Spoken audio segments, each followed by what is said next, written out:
Ya, pemirsa masih di Idea Second Season Closing dan kita ke topik pilihan yang berhasil dihimpun oleh tim redaksi kami. Penerapan PPKM darurat yang ada di Jawa dan Bali sudah diberlakukan dalam beberapa hari terakhir.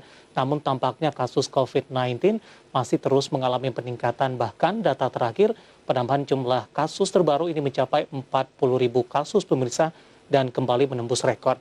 Nah, mengingat di tengah peningkatan dari kasus COVID-19, pemerintah memunculkan skenario yaitu perpanjangan dari PPKM darurat untuk 6 minggu ke depan. Nah, seperti apa dampaknya terhadap ekonomi dan juga kegiatan pasar modal Indonesia ketika perpanjangan PPKM darurat ini diberlakukan? Untuk informasi selengkapnya, mari kita simak tayangan berikut ini. Pemerintah telah menyiapkan skenario perpanjangan pemberlakuan pembatasan kegiatan masyarakat atau PPKM darurat hingga 6 minggu ke depan. Hal tersebut diketahui berdasarkan paparan Menteri Keuangan Sri Mulyani saat rapat kerja bersama Badan Anggaran DPR RI Senin kemarin. Dalam paparan tersebut diungkapkan PPKM darurat diperpanjang hingga 6 minggu ke depan. Perpanjangan masa pembatasan kegiatan masyarakat ini untuk menahan mobilitas masyarakat sehingga mampu menekan angka penyebaran kasus COVID-19. Untuk mengantisipasi perpanjangan masa pemberlakuan kebijakan PPKM darurat, pemerintah bakal terus memperkuat belanja APBN untuk merespons dampak negatif peningkatan kasus COVID-19 terhadap perekonomian Indonesia.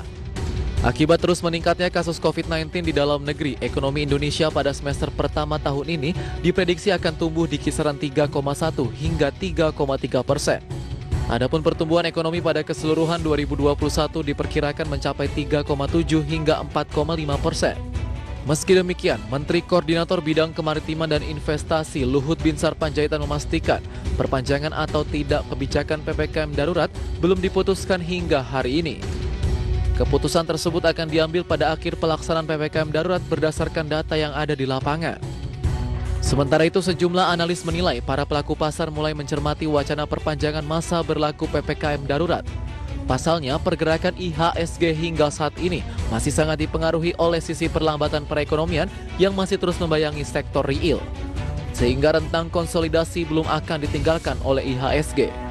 Meski demikian, praktisi pasar modal Visela Chin berharap kedatangan vaksin COVID-19 bisa membantu pemulihan kesehatan dan ekonomi lebih cepat sehingga memberikan optimisme baru bagi market. Berbagai sumber IDX Channel.